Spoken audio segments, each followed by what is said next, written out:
తెల్లవారుజామున బయలుదేరింది ఊరేగింపు. ఎక్కడి నుంచి? కైలాస పర్వతం దగ్గర నుంచి వస్తున్నారు. గవాక్షంలో నిలబడింది మేనకాదేవి నారదుడితో కలిసి. ఒక్కొక్కళ్ళు వస్తున్నారు. అబ్బా వెలిగిపోతున్నాడు, ఆయనేనా మా అల్లుడంది. కాదమ్మా, సూర్యుడు దిక్పాలకుల్లో ఒకడు. ఆమె వెనక వస్తున్నాడు. ఎవరో బాబాయ్ నల్లగా ఉన్నాడు దున్నపోత మీద, ఆయన ఎవరా? ఈ అల్లుడు కాదు, బెంగపెట్టుకోపోయి యమధర్మరాజు గారు. ఆమె వెనకాతలు అబ్బా చల్లగా ఎంత బాగున్నాడో, ఎవరు? చంద్రుడు, మీ అల్లుడు కాడు. ఈయనెవరోనయో చాలా అందంగా ఉన్నాడు, ఎర్రగా ఉన్నాడు, కాంతులీనుతున్నాడు. బ్రహ్మగారు, మీ అల్లుడి దగ్గర పురోహితుడమ్మా, పెళ్లి చేయడానికి వచ్చే బ్రహ్మగారు ఆయన మీ అల్లుడు కాదు.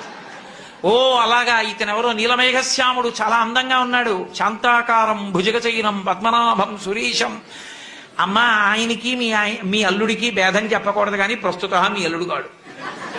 ఆయన వెళ్ళిపోయాడు. ప్రదోష వేళ అయిపోయింది, రాడు. వెడుతూనే ఉంది ఊరేగింపు. వస్తున్నారు మగపెళ్లివారు. అలా ఆఖరికి ఒక ఆయన వచ్చాడు. చుట్టూ భూత ప్రేత పిశాచాలున్నాయి, ప్రమదగణాలున్నాయి. మధ్యలో దిగంబరంగా తాండవం చేస్తూ వస్తున్నాడు. అడగలేదు మేనకాదేవి ఆయన అల్లుడా అని. నారదుడే చెప్పాడు, ఆయనే మీ అల్లుడమ్మా అని మెట్లు దిగి వెళ్ళిపోయాడు.